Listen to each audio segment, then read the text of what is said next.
semana, che, que tal? Estamos de volta com o nosso MateCast, segunda temporada, como diz os americanos, né? The Second Temporadation. Que bala, né? Tô emocionado hoje. Tá cheio de novidades essa temporada, rapaz. Inclusive com novos patrocinadores. Olha aqui, ó, e um deles é a Florestal Alimentos, che, uma das maiores fábricas de doce da América Latina. E é gaúcha. Ah, que alegria, hein? Ô, Licurgo, vem aqui, o Licurgo continua, né? Segunda temporada, mas o Licurgo continua a fazer o quê? Olha aqui, ó. Ele trouxe pra mostrar a bala Brazilian Coffee. Ah, tô só falando inglês hoje. Brazilian Coffee, que é a bala de café mais vendida no Brasil. Sabe quanto tempo, che? Há 25 anos. E tem várias versões, né? Tem a clássica, que é essa aqui de café, ó. Que é a durinha, né? Essa aqui é a durinha, né, Licurgo? E tem a mole também, traz a macia lá. Tem a maciazinha também. E tem a bala de café com leite. Ó, essa aqui é a macia, tá vendo aí? Essa aqui é a molinha, essa aqui é a durinha. E tem a bala de café com leite também. Uma delícia. Mas agora tem novidade, a Florestal traz lá chocolate com raspas de bala de café. Olha isso. Olha isso. Olha aqui, vocês só estão olhando. Eu vou comer depois, olha aqui, ó. Essas delícias da Florestal tu encontra, sabe onde? Sabe onde, Licurgo? Tu encontra? Ah, vou te falar aqui, ó. Tu encontra nos melhores mercados do Brasil e também no site, tá vendo? Então faz o seguinte, acessa lá, rapaz, e com o cupom GURI20, tu ganha, sabe quanto de desconto? 20% de desconto. Leva lá, Licurgo, leva lá. Depois vamos preparar o kitzinho pro nosso convidado. E outro patrocinador também, que tá começando com a gente aqui nessa segunda temporada, sabe qual é? É Esportes da Sorte. Olha, che, vou te falar uma coisa. Um dos maiores sites de aposta do Brasil. Tá chegando agora aqui no Rio Grande. É a Bet oficial do Grêmio. Olha só que beleza, che. E no Esportes da Sorte, tu pode te divertir apostando nos principais esportes do mundo e ganhar uns pila. O Licurgo gosta de apostar, sabe o quê? Vou te falar, né, Licurgo? Ele gosta de apostar os paredão do BBB. Barbaridade. Olha, eu vou te falar, che. E lá tu no esportesdasorte.com, tu faz o teu cadastro na hora. Vai lá já te cadastra, era isso. Bueno, tá tudo explicado, os nossos dois patrocinadores novos, agora da segunda temporada, mas agora quero anunciar o nosso convidado, che. Agora eu vou apresentar ele, que é um dos maiores comediantes do Brasil. É conhecido, sabe como, che? Como o pai do stand-up. Por quê? Porque ele foi o criador do Risorama, che, lá de Curitiba, o maior festival de comédia do Brasil. Inclusive, esse ano eu vou estar de novo lá, né, che? Tô falando do meu grande amigo Diogo Portugal. Mas que barbaridade. Ei, cara, demais estar aqui, cara, demais. E aí, che, olha, é um grande prazer para estar falando contigo, sou teu fã de carteirinha, tu sabe disso, né? Igualmente. Igualmente que tu também é teu fã? Não, eu sou teu fã. Daí igualmente eu pensei eu sou fã do Guri de Uruguaiana. Desde pequenininho. Eu sou fã do Jair Cobb, eu sou fã dos dois. Tomando mate, rapaz. Tomando mate aqui, mas cara. Tu é curitibano? Então vou te falar, eu sou curitibano que tecnicamente não tem essa vamos dizer, cultura do mate. Porém, meus avós eram de Santa Catarina, numa cidadezinha do pé da serra, que chama Anitápolis. E a cultura da serra de Santa Catarina é muito gauchesca. É muito, só ouve música gauchesca, era muito cavalo, coisas. Eu aprendi a andar a cavalo com 4, 5 anos de idade, já tava, meu avô botava um negócio assim em volta da sela para eu não cair, e tinha essa cultura do chimarrão, então eu aprendi a tomar chimarrão com meu avô e rolava aquela roda em volta do fogão a lenha, mate já nessa época, aquelas rodas de caos de fogão a lenha com os meus primos, tal, tio, isso lá em Santa Catarina, lá em Anitápolis. Portugal, mas tu não é de Portugal, Diogo? Portugal. Mas é meu pai, né? Meu pai que é de Curitiba, que foi achar a catarinense lá em Anitápolis. É isso. Daí, teu pai é de Portugal mesmo? Não, meu pai é paranaense, mas a família era descendente de portugueses e acho que por causa disso Macedo, que era o sobrenome, Macedo Portugal. Eu estudando a história da família tem um negócio de ser, tinha um Macedo que vinha de Portugal e outro que vinha da Espanha, não sei o que lá. Daí o de Portugal virou sobrenome. Caxi, eu lembro que a gente percebe assim que quando tu vai fazer show numa cidade, tu pega a informação da cidade para poder faz essa adaptação, né? Tu tem esse cuidado, né, Che? É de legal. falar coisas da cidade. É porque eu comecei a reparar que eu fazia o show normal, aquele esqueleto que você já tem montado, né? Que é o teu roteiro, né? E eu comecei a reparar que quando você falava alguma coisa que tocava eles, ou que vivia vamos dizer assim, era quase que um atalho pra piada. Que você tocava numa coisa mais pessoal deles, que, pô, isso aqui faz parte do meu negócio, como é que esse cara sabe? É tipo assim, né? Como é que ele sabe isso, né? E isso parece que era um gatilho bom de risada. Aqui, por exemplo, em Porto Alegre, tu fala de quem, mais ou menos? Aqui eu falo algumas coisas sobre Porto Alegre, né? Sobre... Tomar mate na Redenção, na pracinha da Encol. Sempre tem umas coisas assim. Exato. Beijo, tia Carmen. Então, já vi que tu tá familiarizado, né, Che? Eu não conheço a tua tia, mas se tu tá dando um beijo pra tia Carmen, eu quero dar também um beijo pra ele. Né? Mas que barbaridade. Ela com certeza é tua fã. É verdade. Che, Por exemplo, eu falo, pô, Porto Alegre, eu tento pesquisar. Porto Alegre, antigamente não chamava Porto Alegre, chamava Porto dos Casais. Aí eles separaram, ficou Porto Alegre. Tu tem essa coisa de juntar nome, né? Porque eu me lembro que uma vez, Che, tu foi fazer um show lá em Goiânia, e aí não tava vendendo ingresso do show eles gostam de Diogo, dupla, Portugal, né? Porque eles gostam de dupla, né? Eles gostam de dupla, stand-up é sozinho, não foi ninguém. Mas aí como é que tu fez pra mudar? Aí eu mudei o nome do show, coloquei Diogo e Portugal, aí bombou. Tudo é marketing. Diogo Portugal. Mas vem cá, Che, Aliás, marketing eu aprendi muito com você, cara. Você é um dos comediantes mais empreendedores que eu conheço. Olha aí. Você é muito generoso e você é empreendedor.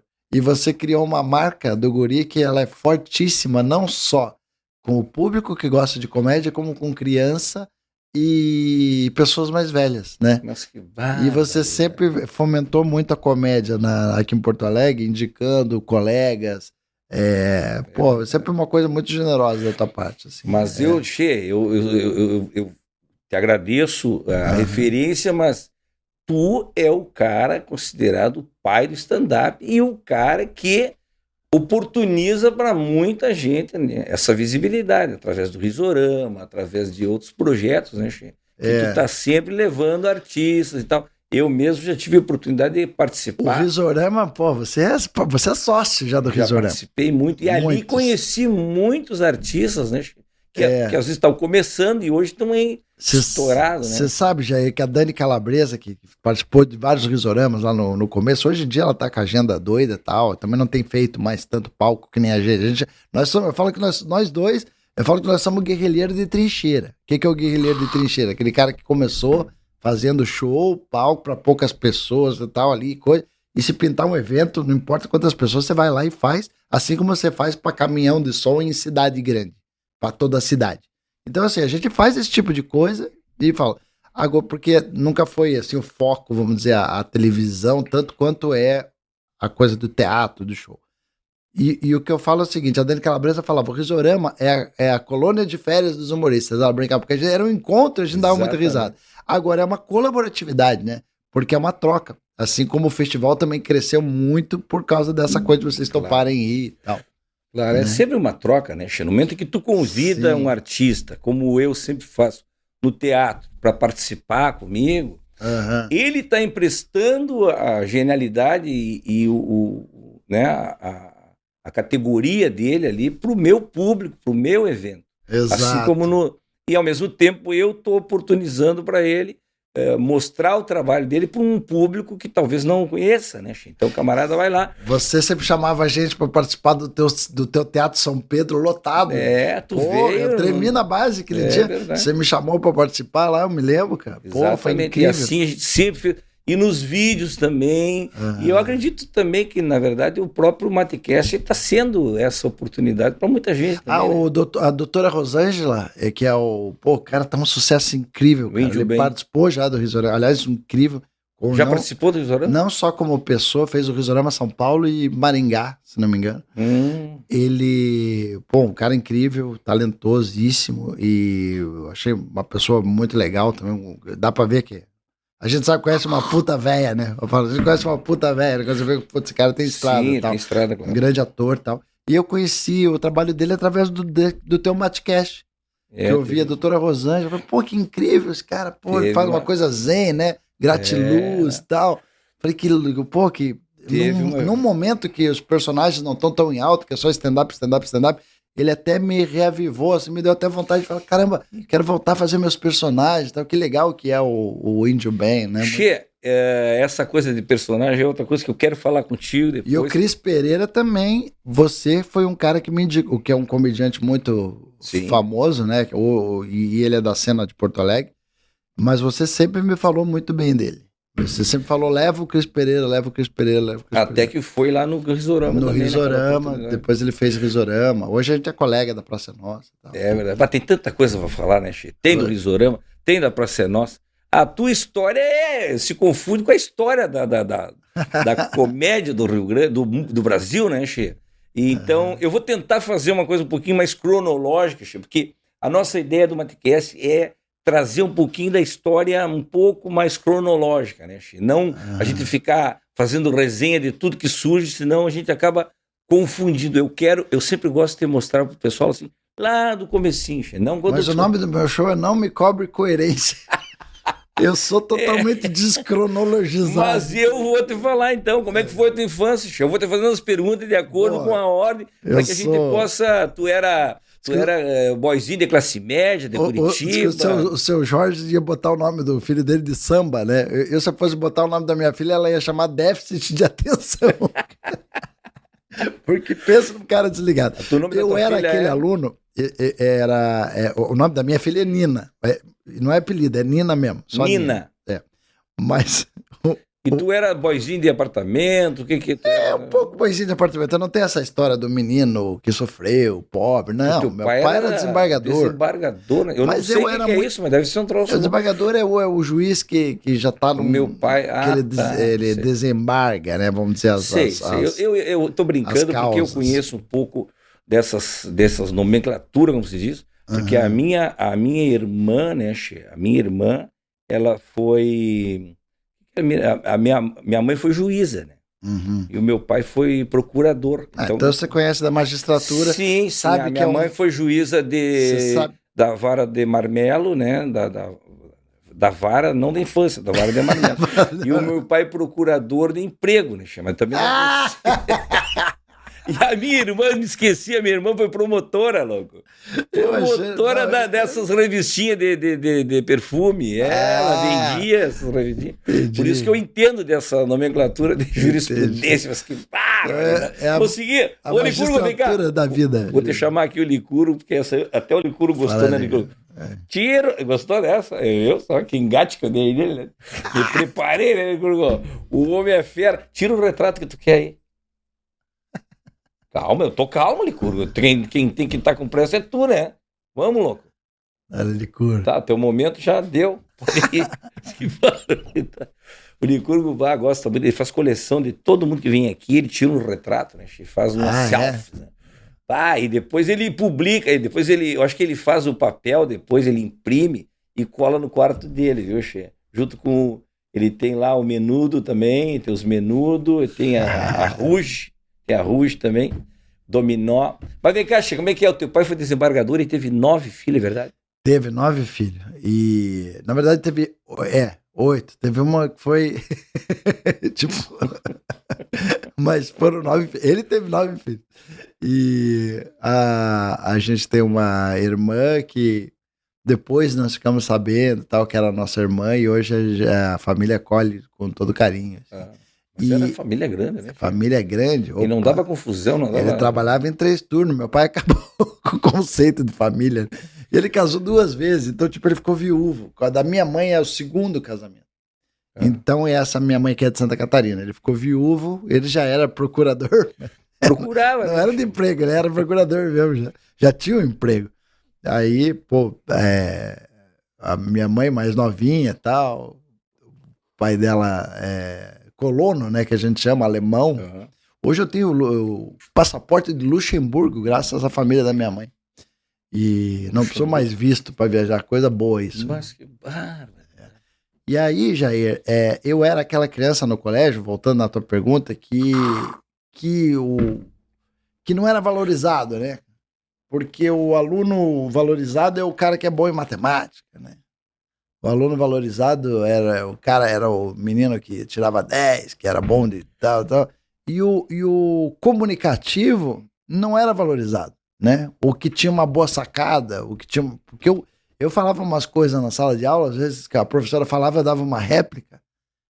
Eu era tímido, mas eu dava uma réplica na hora certa e a plateia toda ria, ou a sala de aula toda ria. E eu me ferrava, né? Vai lá, assina a fichário. Meu pai, desembargador, ia lá, pô, levava uma chulapada me lembro que tinha um diretor que tinha sido aluno dele, cara, na faculdade, e o diretor tinha um prazer de dizer que eu tinha feito as merdas pra ele e tal. Parecia uma vingança, assim, saca? Aí eu falava, filha da puta, esse cara. E o que acontecia, cara? Eu acredito que hoje isso vem mudando, que as escolas devem estar mais atentas às vivências. Sim, a valorizar. Porque o quanto vale um cara comunicativo hoje para agregar valores tipo, eu digo, não tô falando de mim, mas eu tô falando de comunicação e agregar e network e como você se comunica é a melhor forma de você fazer um trabalho ir para frente. Sim, se tu pega uma escola engessada, né, chama uma educação engessada, acaba tolhindo um talento de comunicação por conta de notas de matemática. E tinha isso, você tinha que seguir o padrão. E aí o padrão que todo mundo... O padrão já é uma palavra ruim, né? Porque tipo, você vai seguir um padrão. E o aluno zoneiro, o aluno que faz bagunça, ele geralmente é o mais legal, cara. Né? Ele é o que... Por isso que o nome do teu show é Não Me Cobre Coerência. Eu falo Não Me Cobre Coerência porque eu não vou lembrar o que eu falei no começo, ou se eu vou falar, ou se o que eu falei tem conexão com o que eu falei depois. Mas a minha vida sempre foi meio assim, sempre, eu nunca fui um cara muito planejador das coisas assim. Embora eu tenha um mínimo de disciplina pra tentar tocar as paradas. Né? Pois é, tu faz tanta coisa simultâneo, né? E ao mesmo tempo tu é um empreendedor, né?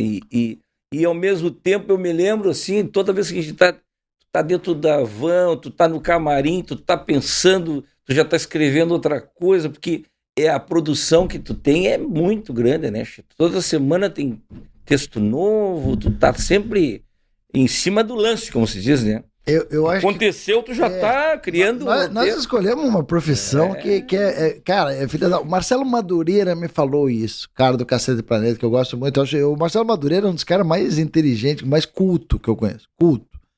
Você entra na sala dele, lá no Rio de Janeiro, ele me levou na casa dele, tive essa honra. O cara, a sala de visita dele é livro. Sabe? É livro. O cara tem mais conteúdo que eu conheço. E quando eu queria ser comediante, ele foi jurado de um festival que eu participei. E ele falou uma coisa pra mim que eu nunca esqueci. Ele falou, cara, você quer ser humorista? É muito trabalho. Ele falou. E eu fiquei meio impactado com aquilo. Eu falei, porra, mas contar piada, né? Ele falou, não, é muito trabalho. Você tem que trabalhar muito. E aí eu descobri mesmo com o tempo que essa profissão que a gente escolheu é tipo ter lição pra casa pra vida toda, né? É verdade. Porque quanto vale uma piada? Quanto tempo dura uma piada? Você faz a piada hoje com o Daniel Alves aí. Daqui a pouco ninguém me fala disso. É verdade. Che, mas voltando lá, tu foi pro Rio de Janeiro, tu foi morar nos Estados Unidos, né? Intercâmbio, coisa e tal. Ficou quanto tempo lá? O que tu fez lá? Lá que começou esse negócio de stand-up, de identificação, o Ed Murphy, aquelas coisas todas. Um pouco. Começou assim, eu tive contato com o Ed Murphy, exatamente, esse negócio de ver o cara fazendo stand-up, e eu via que todo mundo ria muito dele, falava, porra, cara, eu era uma escola pública, e 80% da escola eram negros, né? Então eles chegavam pra mim e falavam naquela gíria, né, de, oh, yo, what's up, man?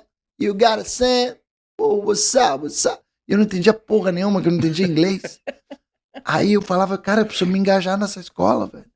E aí eu era brasileiro. Aí quando eles souberam que eu era brasileiro, eles me colocaram no time de futebol. E eu era uma fraude, cara. Tipo, jogava mal pra caralho, mas era brasileiro, sabe? Aí eu falei, não, vamos, jogo e tal. Cara, eu jogava mal pra caralho. Uma lembrança que eu tenho era do técnico do time, a gente jogando, dele falava assim, Diogo, you are offside. Ele falava offside e eu tava impedido. E eu falava, no problem. Sabia falar porra. No problem, you're offside, no problem.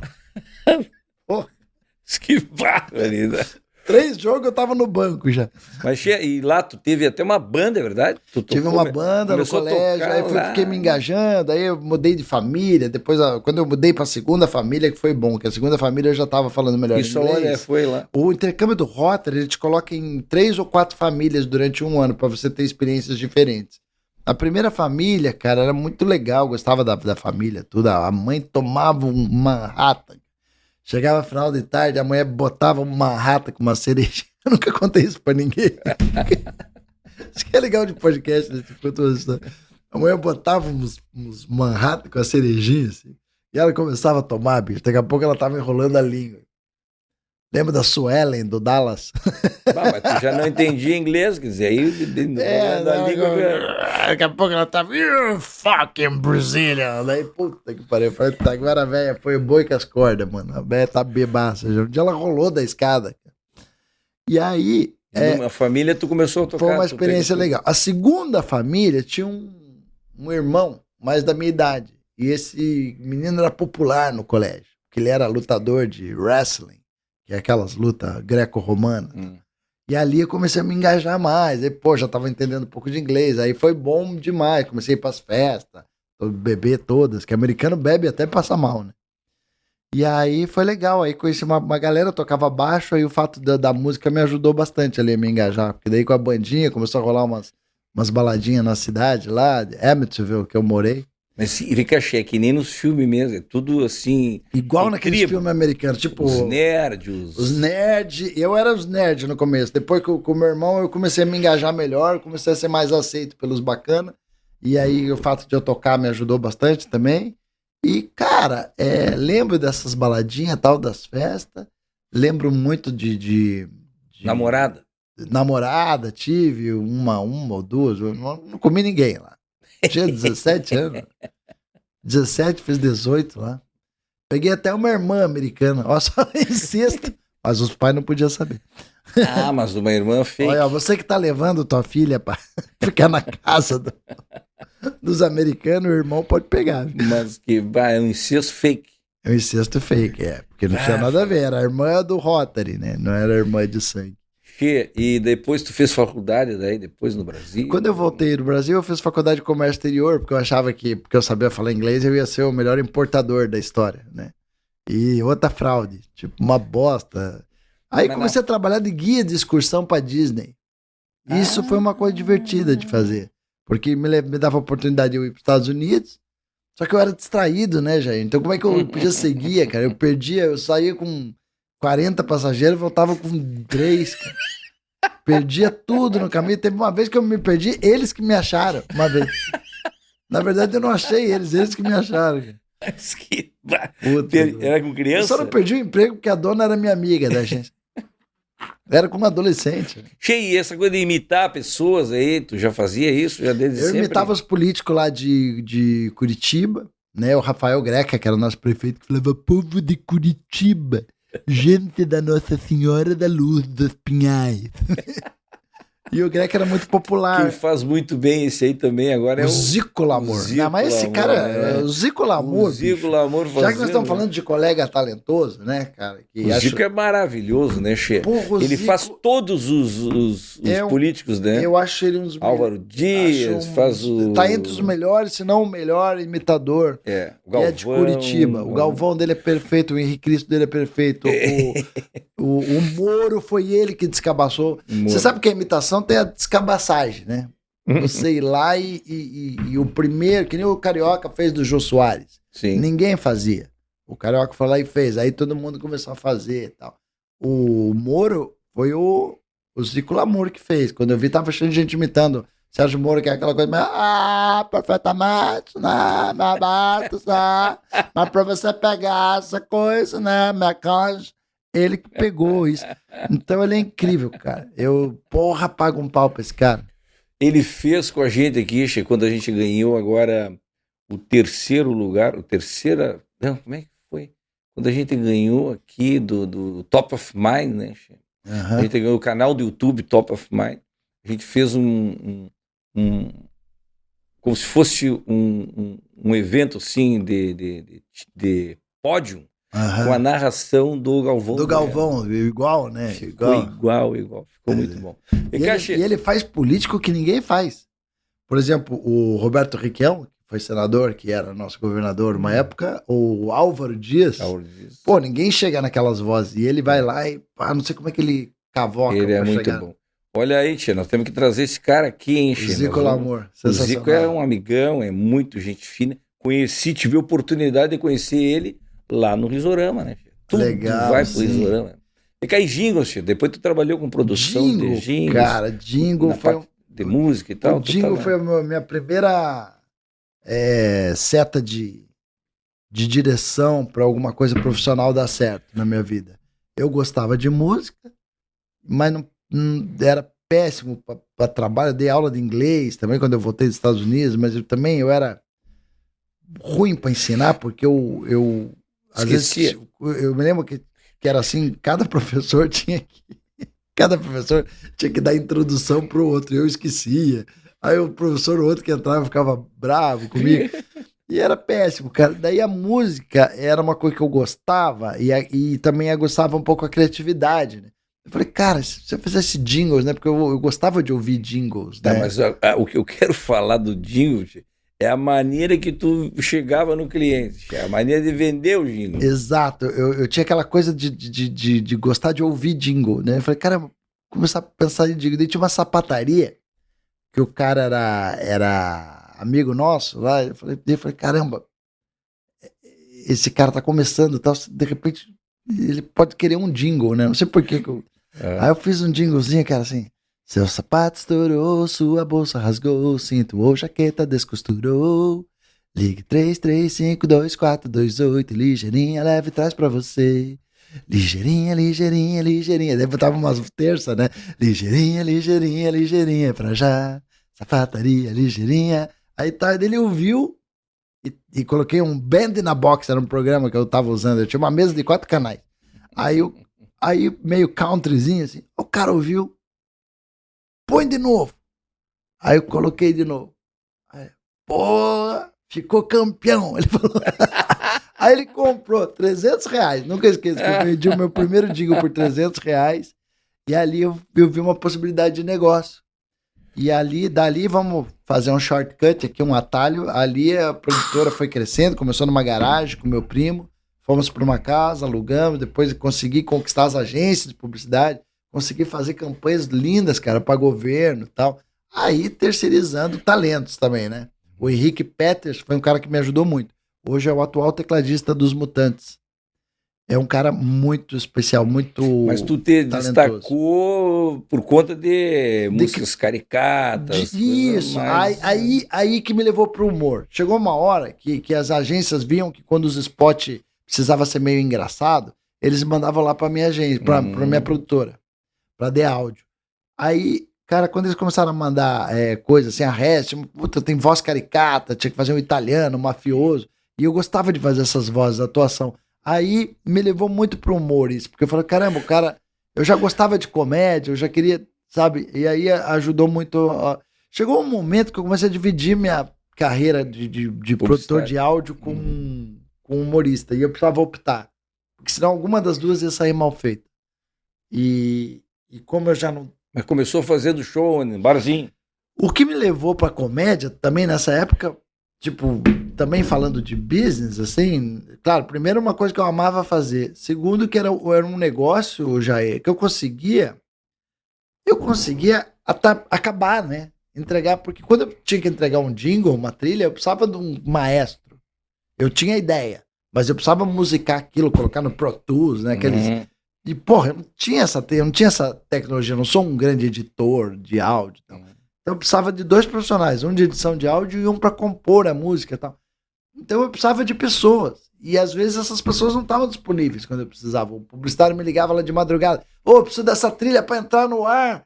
Comercial da ótica e tal. Meu Deus, cadê? O cara ligava, ele tava com a banda dele tocando em Balneário Camboriú. Porra, sábado. E eu ia agora, meu Deus, a gente tinha que ir pra outro que não era igual. Estresse louco, né? A gente entregava, um trabalho que não era aquilo que eu queria. Cara, estresse.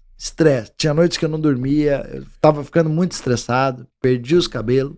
Foi ali que tu perdeu os cabelos. Ali comecei a perder bastante cabelo. Aí já começou o trabalho de reposição de cabelo. Depois teve uma outra história que foi voltar os cabelos, né, Che? Que aí tu foi viajar e tal, né? Bicho, a comédia, ela foi a salvação pra minha vida. Porque um negócio que o máximo que vai acontecer é a plateia não rir, né? Não é igual um cirurgião cardíaco, né? Porra, não pode errar. A gente erra. No cirurgião cardíaco, quem para de rir é o paciente. Quem para de rir é o paciente. Aí, a comédia foi uma salvação pra mim, porque era um trabalho que eu podia assumir do começo ao fim, entendeu? Se você me contratasse, eu podia dizer, eu vou lá e faço o show, sou eu mesmo, eu vou lá e tal. Pode ser que riam menos, pode ser que riam mais, mas fui eu. E isso não acontecia na produtora, eu precisava de pessoas. Chama, tu começou em barzinho, com imitação, já personagem, como é que foi? Aí, um cara que foi uma grande referência pra mim foi o Damasceno, cara. Damasceno, o Damasceno foi aquele voz, cara né? que me deu possibilidades, assim, cara, porque um colégio, o colégio Positivo, eu era amigo de um dos caras do marketing do Positivo, que é o Paulo Lago, um grande amigo meu até hoje. E o Paulo Lago contratou ele para fazer aula de superrevisão, que era aquelas de professor de cursinho. Ah, ele foi lá como professor. E ele levou o Damasceno Pra fazer show. para fazer show de humor, ele já estava na escolinha. Mas também por ter o apelo dele ter sido professor de cursinho. Exatamente. E aí, quando ele foi, o Paulo me falou, tô levando o Damasceno. Eu falei, cara, deixa eu vou assistir. E o Paulo não só deixou eu assistir, como deixou eu ficar junto. Então eu tava no camarim com o Damasceno. E eu comecei a prestar atenção em tudo que ele fazia. Tudo. E eu vi ele tinha uma cartolina, Jair. E eu faço isso até hoje. Eu aprendi com o Damasceno. Ele tinha uma cartolina. Nem ele sabe isso, eu nunca contei isso pra ele. Che, André, aí ó, estamos contando aí coisas que aconteceram Ele tinha uma há cartolina. muito tempo atrás, o jogo Portugal. O André esteve aqui conosco já. Eu acho que nós estamos falando de 95, acho. Ele entrou na escolinha, acho que em 93. Então acho que era 94 isso, cara. E eu ficava olhando. Aí ele pegava uma cartolina e ele ia escrevendo. Daí ele falava assim, tipo, Gil Gomes, Clodovil, que ele imitava o Clodovil. Aí, piada disso.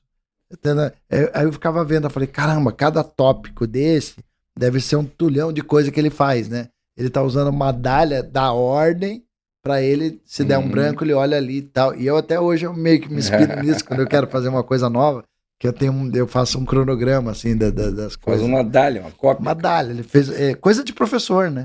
Aí, ele foi um grande professor pra mim, ali ele já me ensinou um puta macete pra comédia. Que bárbaro.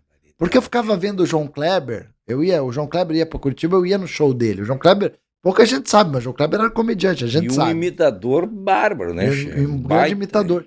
E ele também tinha um esqueleto de humor, e eu ficava tentando entender como é que um humorista faz os fios condutores, como é que ele fica uma hora no palco falando, que é a pessoa que vai te assistir hoje, Jair, ela olha e fala, cara, ele é um gênio, como é que ele consegue?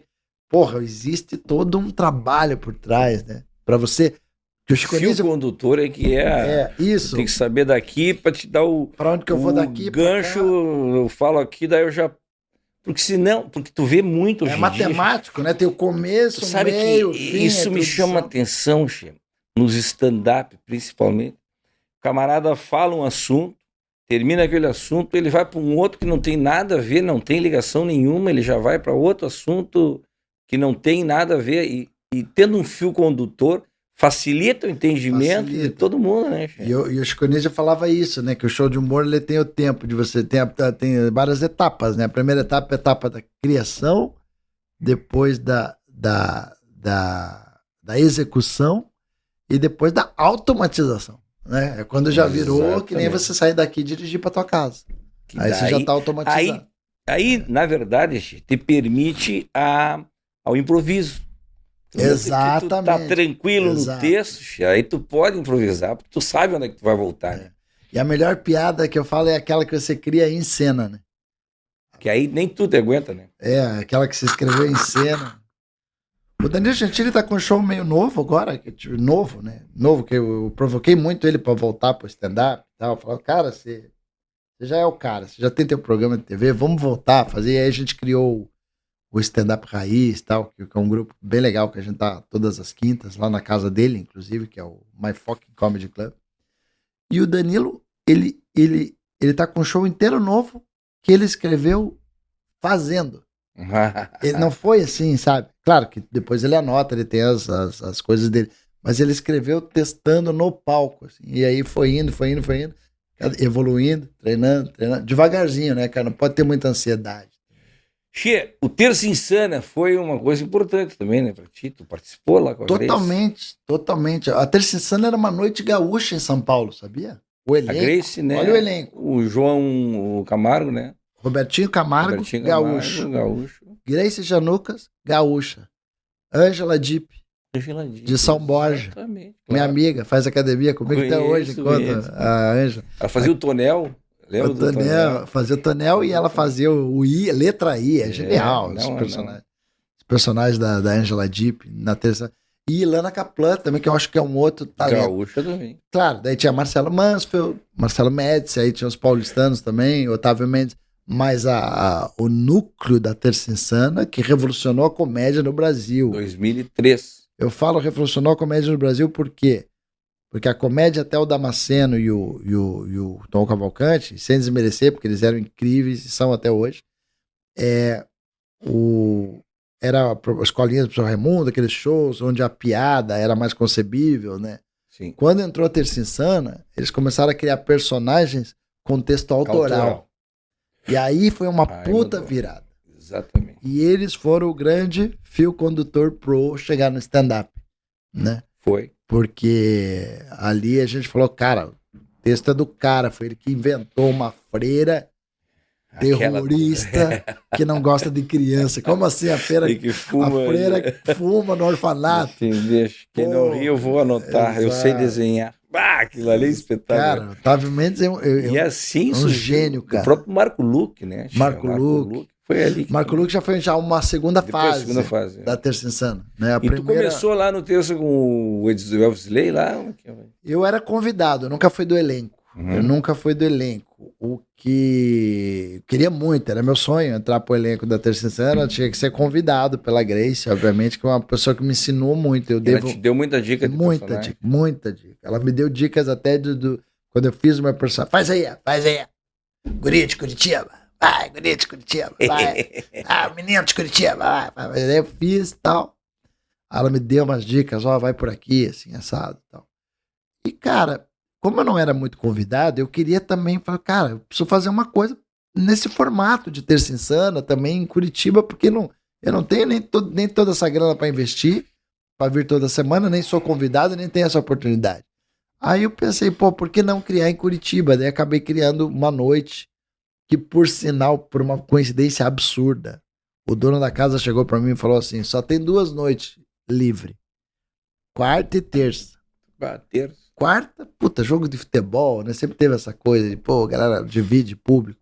E a terça, eu sabia que era bom. Ele não sabia. Eu falei, se funciona em São Paulo, por que não vai funcionar em Curitiba? Aí eu falei, cara, eu topo, mas eu quero que você me dê a bilheteria. Aí ele, você é uma bosta mesmo? Tipo, pega aí a bilheteria, eu ganho no consumo. Falei, mas você tem que encher a casa pra mim. Tá? No começo, era só cortesia, né? Levava a família. A batalha é difícil, né? A batalha é difícil. E nesse tu mesclava stand-up, cerimônias, personagens. Aí que entrou o negócio do stand-up. Porque se eu fizesse só personagem numa terça, cara, a Grace ia me falar, qual é a tua? Tá imitando aí meia-noite? Então eu falei, cara, o que podia ser de diferente pra não ficar igual a Terça Insana? Aí eu falei, caramba, uma coisa que ninguém tá fazendo. É o que o Seinfeld faz, né? Era o programa do Seinfeld. Rolava na Sony, TV a cabo. Eu já conhecia lá dos Estados Unidos. Mas também rolava já na Sony, TV a cabo. Ele abria com o stand-up, daí tinha um seriado, e daí ele fechava com o stand-up. Eu falava, cara, isso é foda, ele faz de cara limpa. Eu pensei, se eu abrisse de cara limpa, e daí depois até posso meter uns personagens e chamar os convidados. Claro. Faço uma noite diferente, tá? E ali começou, era só o que faltava, lá em Curitiba. Era só faltava. E daí veio artistas convidados do Rio. Aí comecei a fazer esses intercâmbios, porque senão o pessoal ia enjoar de mim. Mas aí eu fui atrás de talentos, eu garimpei, cara, eu fui atrás, uma vez uma notinha no jornal, assim, comédia paranaense, O Bêbado. Eu bêbado, vou ver essa porra. Fábio Silvestre. Olha só. Foi lá assistir. Falei, Putz, sabe que o "Caralho, Flávio... esse cara é um trouxe gênio." o Fábio Silvestre aqui, num Teatro São Pedro. Eu trouxe o Mansfield, Aham. trouxe o Fábio Silvestre. O Niso Neto. O Niso Neto. Aham. Trouxe a Nani People. A Que gente já legal. fez aqui no Teatro São Já Pedro. vamos falar de Nani People, porque a gente vai falar de Risorama, né? Certo. O Fábio Silvestre daí era o bêbado. Fábio Silvestre era o bêbado. Falei, Ele tinha "Puta aqueles que personagens que ele usava aquelas roupas Exato. de fibra que ele O cara era usava. um puta ator, velho. Falei, caralho, ele Sensacional. fazia um bêbado que você acreditava que era o bêbado. Ele participou da Praça é Nossa uma você, época, né? sim, Chico? você ria do bêbado dele durante, sei lá, 3 minutos, 5 minutos, sem ele falar nada. Ele ficava só tentando pegar o microfone e não pegava. E ali a plateia morria de rir, cara. E depois falando, incrível. Aí eu cheguei nele, falei, cara, você não toparia de fazer uma noite assim, assado e tal? Aí ele veio comigo, Hélio Barbosa, que era uma comédia diferente, não sei se lembra do Hélio Barbosa, ele fazia um sapateado, imitava os atores americanos e tal. Era uma comédia mais vaudeville, assim, Não lembro disso. meio Sammy Davis Jr., assim, era muito legal. Jerry Lewis e tal. E aí tinha o Miau Carraro, que era um amigo nosso que contava piada.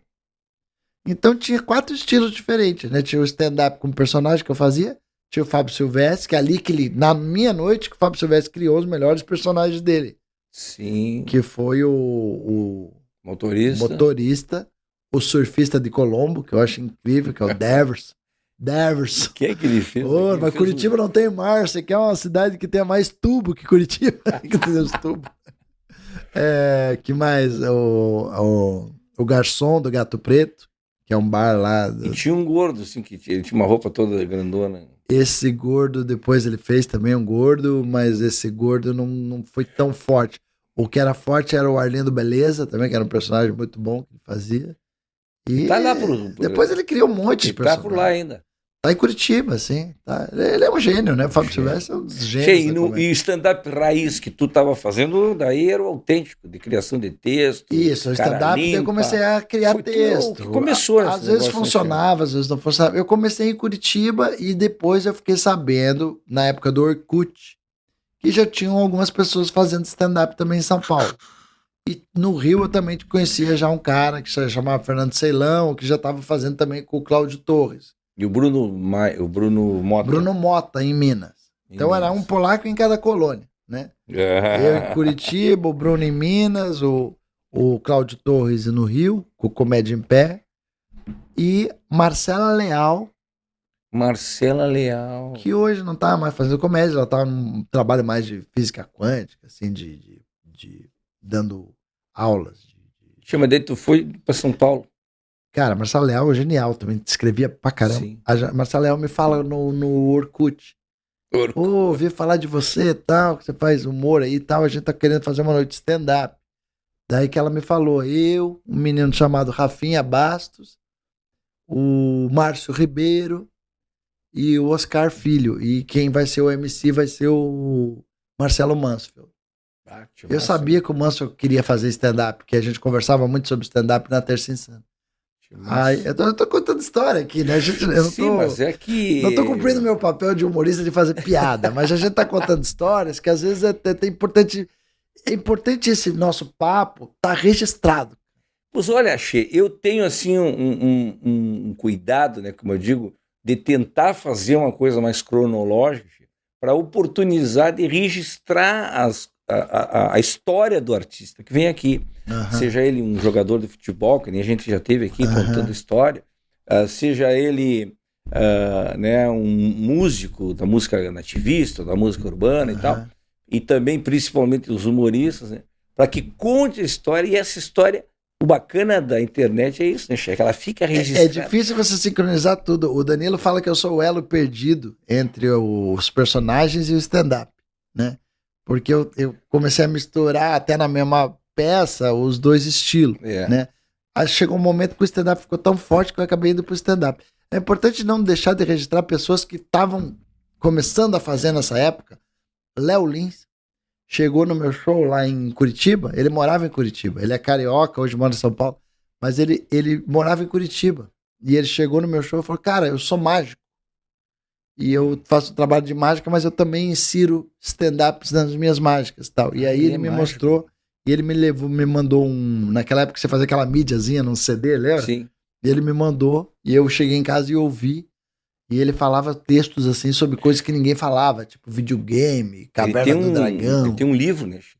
Ele já era muito nerd, sempre muito estudioso. O Léo Lins. A piada do Léo Lins ela é muito matemática, né? Se você parar para analisar o quanto. Ele pesquisou muito para chegar naquele resultado. Né? Muito inteligente. Ele é muito cerebral. O Danilo acertou nos parceiros no programa dele, porque ele colocou um cara que tem um puta humor físico, que é o Murilo Couto, e o Léo Lins, que tem um puta humor cerebral.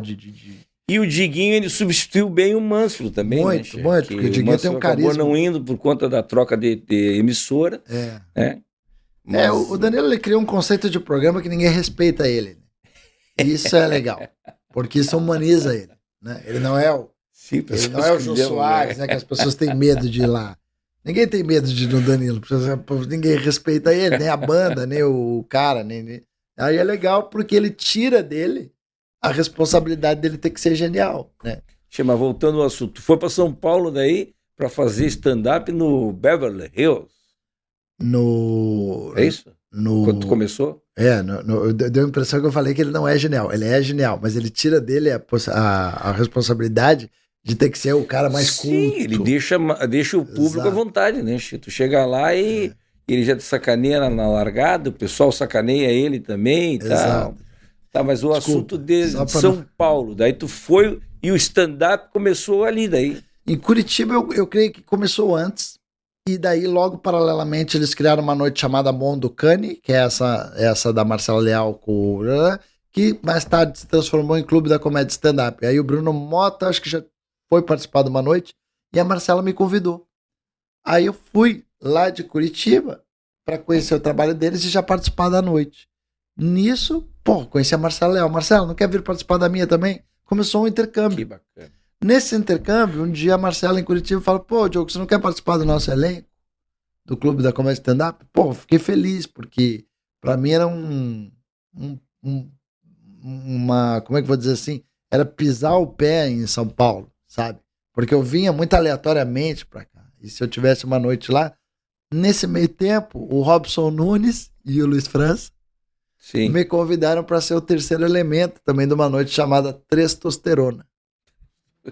Aí, cara, Robson Nunes, que é um gênio também, um cara genial, e o Luiz França, que é meu amigo até hoje, então eu ia para São Paulo para fazer duas coisas.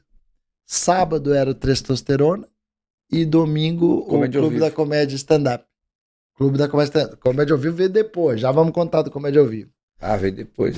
Quem era no Comédia ao Vivo? Quem criou o Comédia ao Vivo foi o Gentili. Mas antes o Gentili entrou no Clube da Comédia.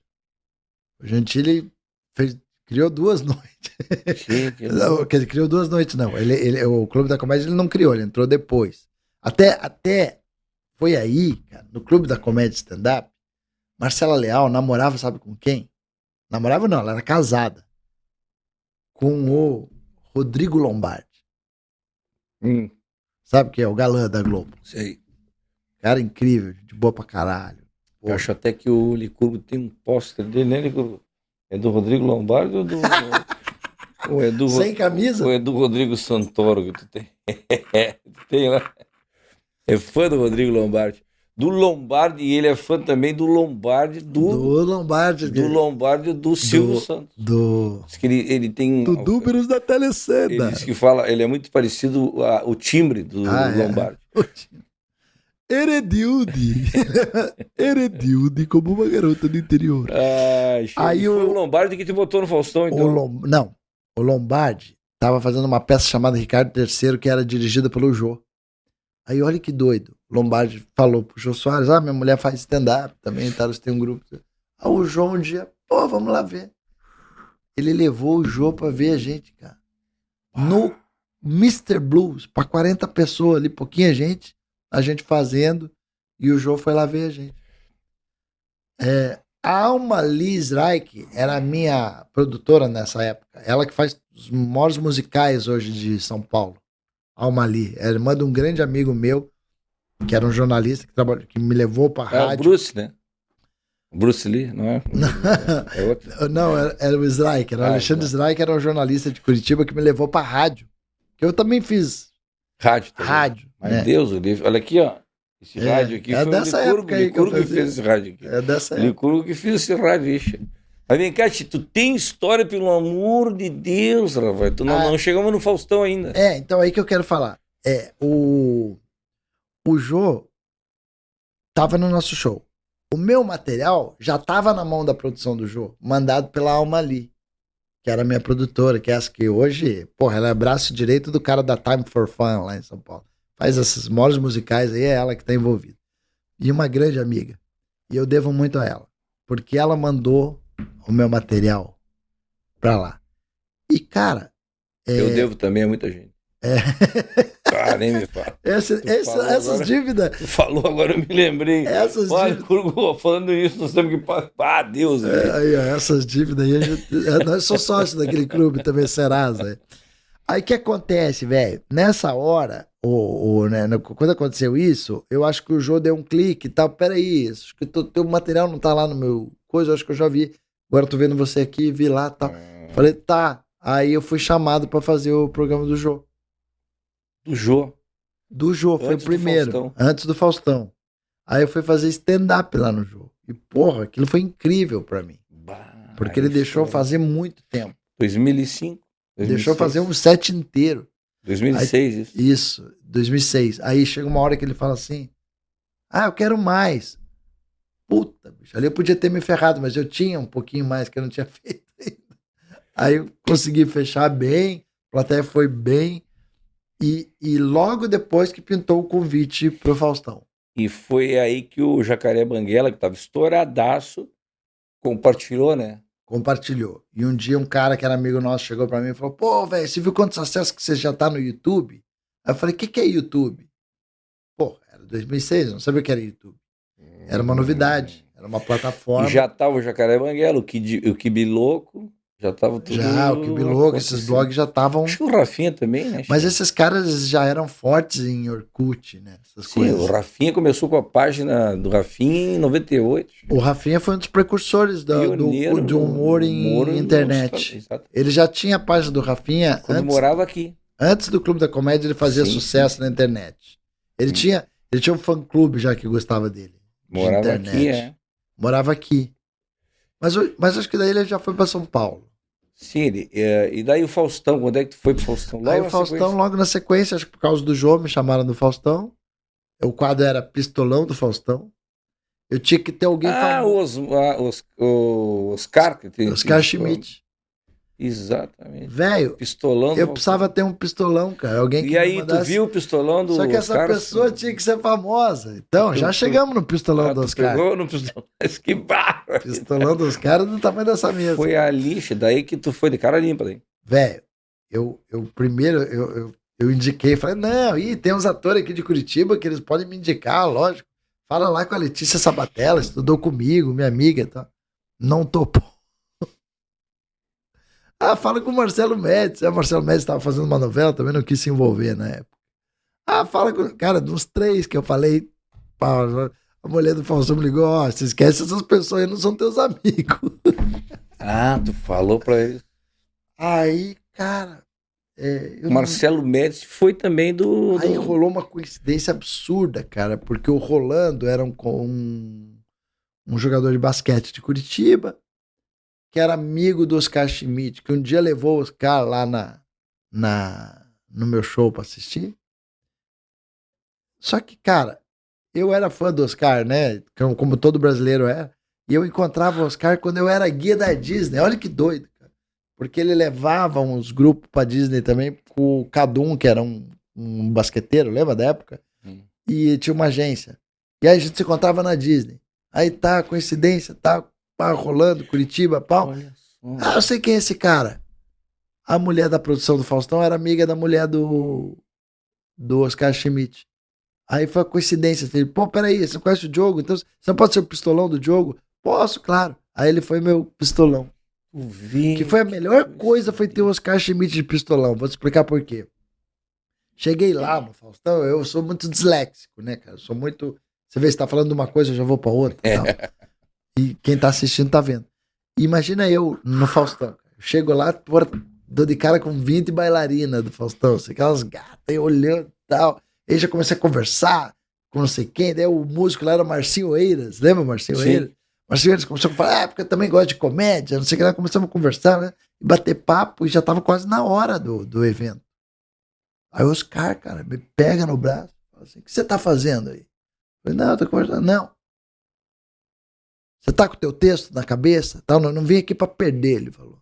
Porra, mas me deu uma dura, bicho. Nós não viemos aqui... Acostumado na competição, né? Competitivo e brabo. Chegou pra mim e falou, ó, nós não viemos aqui pra perder. Pega aí teu texto, decora, fica ali no cantinho, se concentra. Se concentra, ó, cara. Tipo, parecia que eu ia entrar numa partida de basquete, velho. Se concentra, vai ali, para de falar com as pessoas. Vai. Porra, bicho. Que lição de vida que ele me deu. Eu falei, caralho, velho. Eu acho que eu só ganhei por causa que eu tomei aquele puxão de orelha dele. Porque eu fiquei tão concentrado em não errar nada. E passando comigo mesmo, assim, vou falar isso, aquilo. Que o meu vídeo viralizou na internet com um título super arrogante, que parecia assim, o cara que calou o Faustão. Ah, que bárbaro. Que o Faustão ficava se metendo no meio, que é da natureza dele. E eu, lógico, eu tive inteligência emocional ali pra não me atrapalhar. Mas tem um momento que ele deu uma pausa bem grande. Deixou eu falar. O que era quase impossível o Faustão deixar a pessoa falar. Sim. Você já foi lá e você sabe como é que é. Fui lá. Mas vem cá, eu tive na Globo e depois agora na Band também, né? Também. Vem cá, Xê. E aí começou a bombar show. O meu acabou aqui. Aí começou a bombar show. Velho, aí pra mim foi um ponto de virada na minha carreira. Porque eu... Teve recorde, inclusive, lá em Joinville, né? Recorde de Joinville. Como é que foi lá? Joinville foram... 5 shows. Foram 4 ou 5 sessões. Eu me lembro que o Luciano Velho lá fala até hoje pra mim que ninguém bateu o recorde meu lá do Teatro Juarez Machado. E aconteceu um negócio muito incrível, cara, porque a minha produtora falou, você vai fazer um show em Ariquemes. Aonde fica isso? Rondônia. Aí fui pra Rondônia, cara. Aí chego lá, cara, tinha uma... O cara foi buscar no aeroporto com uma van, com a minha cara na van. Mas que barra, aí eu falei, nossa, cheguei lá. Foi a primeira sensação de sucesso assim, que eu tive na minha vida. Eu falei, cara, o cara vai me buscar. Hoje em dia ninguém me pega com uma van com a minha cara. Mas naquele momento, Uber, e olha lá. naquele momento alguém botou minha cara numa van. Dá, eu falei, gente, você não precisa nem fazer sucesso. Se você tiver tua cara numa van, tá bom. Chama, depois tu teve no Japão, inclusive, né, cara? Foi com França que teve. Aí em 2008. Não, eu fui pro Japão. Inclusive eu e o França desbravamos o Japão na mesma época. Ah, é? Ele com uma coisa, eu com outra. Eu fui com outro produtor, tal, não tem nada a ver. Mas hoje ele é um dos caras que mais leva a artista. Sim, ele virou embaixador do Japão. A primeira vez que eu vou pro Japão com França vai ser agora. Que eu tô indo em fevereiro agora de 2023. Não sei quando que esse programa vai pro ar, mas... Tá indo pela terceira vez, né? Pela terceira vez. Depois eu fui em 2010 e agora eu tô indo de novo. Tu fala mandarim já fala. Falo porra nenhuma. E vem cá, eu me lembro muito do personagem. Eu me lembro do motoboy, me lembro daquela guria manicure lá de Santa Catarina. Coisa mais querida, Marlene Marluce. É manicure, pedicure, massagem formal. Coisa porteiro mais querida. Também, Oi, Diomar, porteiro do prédio. Opa. Qual a vantagem de ser porteiro? Só mesmo naquelas torres de Nova York que explodiu, aí o porteiro foi o primeiro a fugir. O resto tomou no isqueiro. Opa. E o Elvis Lay, né? Porra, a Kombi da firma? Se liga, cara. A Kombi da firma tão velha, mas tão velha, que eu botei o braço pra fora pra dar sinal, puseram R$50 na minha mão. É desse jeito. E tu tá fazendo agora, de vez em quando tu faz o personagem? Não tô e sinto por não estar fazendo, que eu gostava muito da Pamela, que era uma ex-prostituta. Ela, hoje em dia, esse personagem já tá muito rico por causa das startups. Eu quero voltar a fazer essa peça. Quero muito voltar a fazer, porque o que eu gosto desse personagem. Eu tenho que mudar um pouco o figurino, eu tenho que atualizar, eu tenho que trazer pro... Cara, foram 20 anos, 15 anos. Eu tenho que trazer o que tu acha hoje do stand-up e do personagem?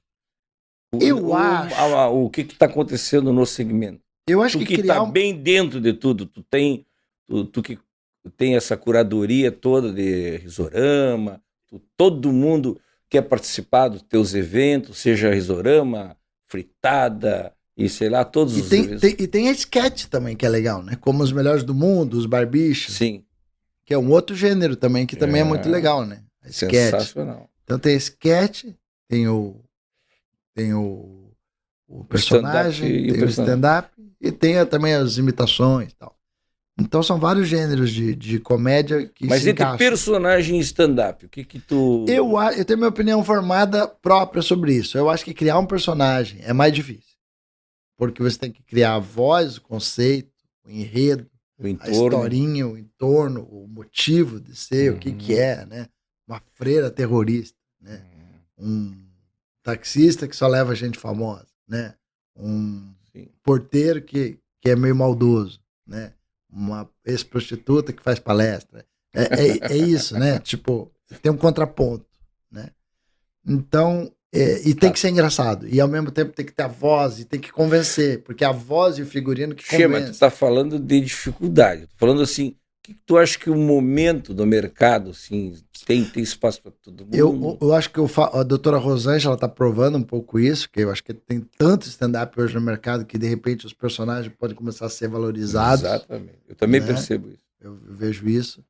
Na Praça Nossa mesmo que eu faço stand-up, eu sinto que o personagem é mais valorizado, sabe? Tipo assim, gasta menos texto e... Já entra numa vantagem do visual. Já entra numa vantagem do visual. Do bordão. Pra mim, toda semana é um desafio, sabe? Porque eu tenho que vir com material novo durante 8 minutos. Não tem bordão, não tem Exato. Jeito... Eu gasto mais lenha, enquanto um personagem eu poderia estar, entendeu?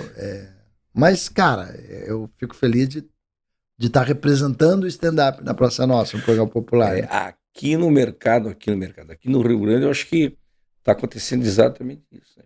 Assim, está tendo um crescimento de personagem, né? Com a doutora Rosângela, com o Maiquinho fazendo a Bruna, com o próprio Cris Pereira, que tem seus personagens já consagrados. Tem um menino que também está fazendo um meio drogado. O assim, Alex Sanran, engraçado, que é maravilhoso. Cara, Rita, que é maravilhoso também, é muito bom. Tem outros personagens dele. Fez aqui com a gente um argentino, o Serginho, que é bárbaro também. Também é bom. Tem que conhecer esse camarada aí, mas tu vai conhecer. Deixa comigo que a gente vai conversar e eu vou te passar as barbadas aí, porque afinal de contas, eu acho que essa troca e essa proximidade, de repente, de passar essas informações é extremamente importante, né?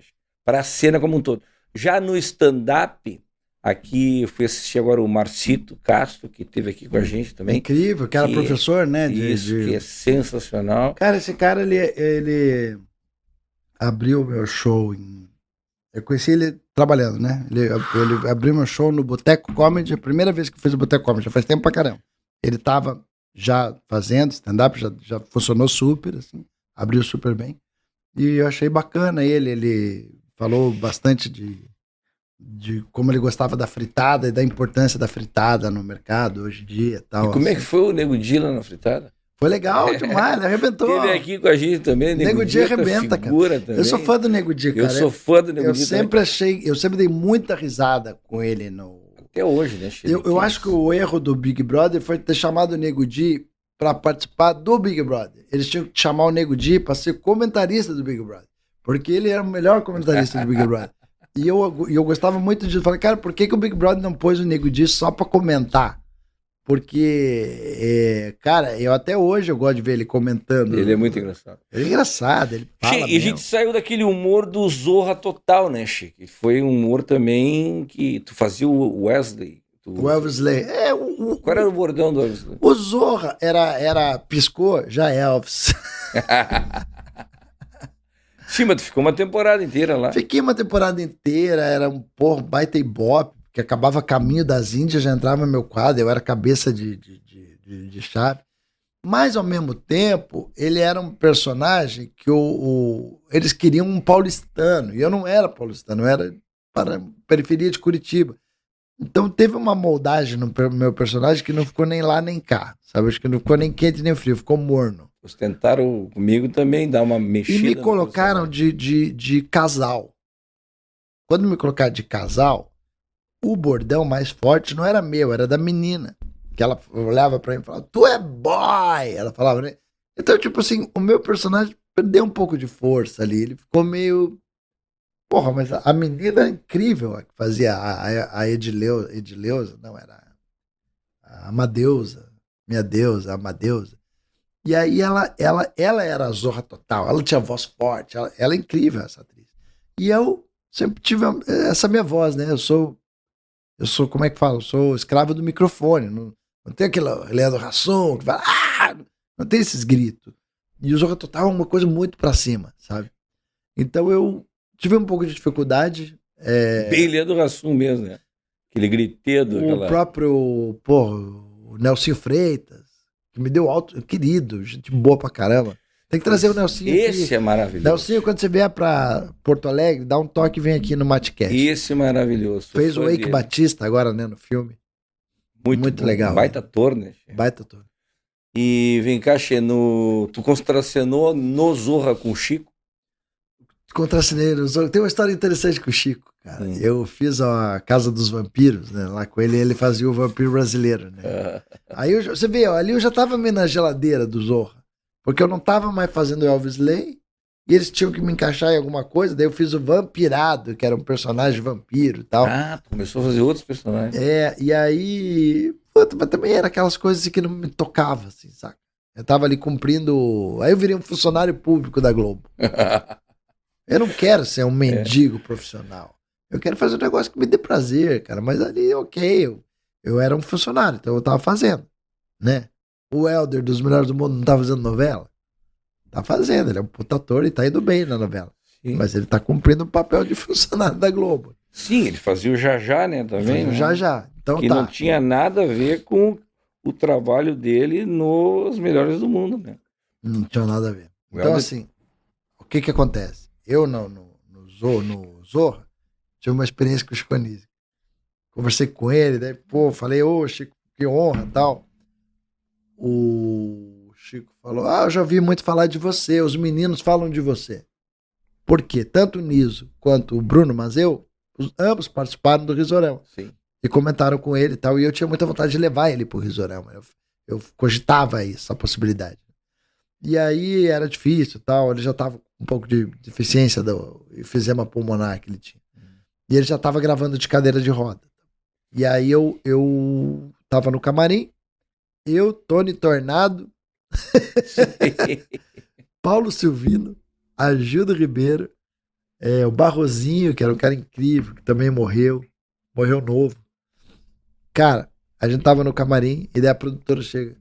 Seu Diogo, seu Chico quer falar com você. Nossa, nessa hora eu falei, velho, zerei a vida. Ele quer, certo, dirigir minha peça ou vai me convidar para algum projeto. Cara, o que o Chico quer falar comigo? Alguma coisa boa. Chego lá, Diogo, os meninos falam muito de você, você tem um festival, né? Sei disso, tal, você faz comédia lá em Curitiba. Curitiba é o melhor lugar, começou a elogiar a minha cidade, tal. E Curitiba é uma coisa tal. Você sabe, Diogo, que você sabe que você sabe que o automóvel Mercedes é o único automóvel que quando ele tá parado num lugar, você não fala, tem um carro ali parado, você fala, tem uma Mercedes ali parada no lugar. Então, aliás, eu mesmo tenho uma Mercedes, essa Mercedes foi da Hebe Camargo. E eu mantenho ela blindada, tal, um carro assim assado, carro de banco, não sei o que lá, motor alemão. Quer comprar? Ele me chamou no camarim dele. Vai vender o carro. Ele pensou, esse cara tem festival, deve ter dinheiro pra caramba, vai comprar meu carro. Jair, Que barbaridade. Jair, ele queria me vender o carro dele. Agora eu achei legal os argumentos dele. Ele falou, a Mercedes é o único carro que você não fala é um carro, é uma Mercedes. Barbaridade. Tu achou que ele ia te dar uma baita lição de vida, ele queria vender o carro. Ele queria vender o carro. Mas Cara. que E na hora, eu confesso que até passou, já pensou em comprar o carro e dizer que esse carro é do Chico Anísio. Era da Hebe, agora do Chico. Não estava na minha lista de prioridades comprar uma Mercedes. Mas aí tu não conseguiu trazer ele pro Risorama, né? O Risorama começou quando? Não consegui. O Fábio Silvestre conseguiu levar ele para um especial dele lá no Guaíra e o Chico participou. É mesmo? Foi incrível. Começou quando o Risorama? O Risorama começou em 2004. Estamos aí há 18, 20 anos, quase. Eu acho que é 19 anos. Isso. E o primeiro Risorama?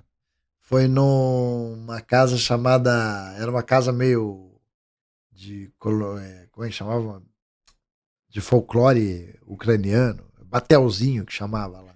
Dos polacos lá de Curitiba. E sempre teve o mestre de cerimônias, que é uma pessoa, é um artista que faz... E aí isso é importante falar, cara. Eu acho que o grande sucesso do Risorama se deve a uma escolha nessa hora. Quem foi um cara que, tipo assim, eu era o curador e criador e o Festival Teatro foi quem acreditou na ideia. O Festival Teatro de Curitiba é a Panax, é essa agência que é minha sócia até hoje. O que aconteceu, cara? Mas não tem nada a ver com o Festival de Teatro de Curitiba. Aquele que acontece no mês de março todo. Tinha, porque o Risorama até hoje acontece na mesma época. Na mesma época, dentro do... Isso. Mas eu sei. E tem uma outra coisa também que acontece, que o Risorama durante muitos anos foi um braço do Festival de Teatro. É que ele cresceu, ele foi o filho que saiu de casa, né? Mas assim, na hora de criar o elenco e todo mundo montar o time, né? Escalação, eu era o Tite. Aí eu tinha que escalar. E quem me ajudou muito nessa escalação foi o Marcelo Médici, que é um cara que eu acho genial. Sim, que fazia Fazia o zoinha na praça e fazia o Mico-Leão Dourado. Mico-Leão Dourado. Ele começou fazendo o Mico-Leão... No Zorra, né? Não, ele começou com a Grace. Sim. Eu conheci ele fazendo no Terça Insana. Exatamente. E ele estava num momento de meio transição. Ele estava começando a fazer a peça dele que chamava Cada Um com Seus Problemas. E ele estava meio se desvinculando da Terça Insana. E ali era um momento que ele e a Grace estavam meio estremecidos. E eu falei, puta, Marcelo, me ajuda, cara, tô querendo fazer um projeto diferente e tal. E ele foi muito generoso comigo, que ele falou, não, eu participo, não tem problema. Eu falei, pô, será que a Grace não vai achar ruim? Ele falou, não, eu já tô me desvinculando e tal. E ele participou da primeira edição do Risorama. E ele me ajudou a chamar Bruno Mazeu. Ele me ajudou a escolher quem ia ser a mestre cerimônia, que a gente fica, pô, porque eu não me sinto apto a ser uma mestre cerimônia, quem que podia ser e tal. Aí ele falou, cara, e se fosse a Nani People? Eu falei, cara, eu sou fã dela, a gente tem um amigo em comum que chama Antônio Albuquerque, mas eu não conheço ela pessoalmente, eu não sei se ela toparia, não sei o que. Aí o Marcelo Médici fez a liga entre eu e a Grace para ela participar do Risorama. E ela até hoje, ela cita a Nani. E foi o grande sucesso do Risorama, porque ela fazia uma coisa irreverente, né? Pô, sentava nas mesas, no colo das pessoas, e brincava com aquele Electra, Brau e tal. Até hoje, né? É um sucesso. E ela participa do Risorama direto, até hoje. Né? Até hoje ela está participando. Hoje ela vai como convidada, né? Ela não tem obrigação mais de ser a mestre de cerimônia. Hoje ela é uma convidada especial. Assim. Mas ela ficou 10 anos com a gente.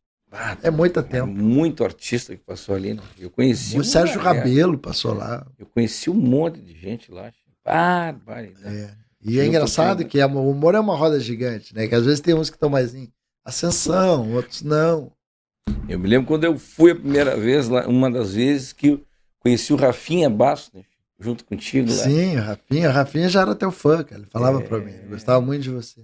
Tem até um vídeo, nós temos um vídeo que a gente fez uma brincadeira no camarim, que tu e o Rafinha estavam querendo participar de um vídeo meu para eu dar uma força para você. Exatamente. E a gente queria mesmo, lembra? A gente queria fazer um clipe, porque você revolucionou com as paródias. O Guri de Uruguaiana. Fazer um clipe, a gente combinou. Você é o grande cara das paródias, né, cara? Você revolucionou com aquelas paródias. Como tinha aquele americano nos Estados Unidos que fazia as paródias, né?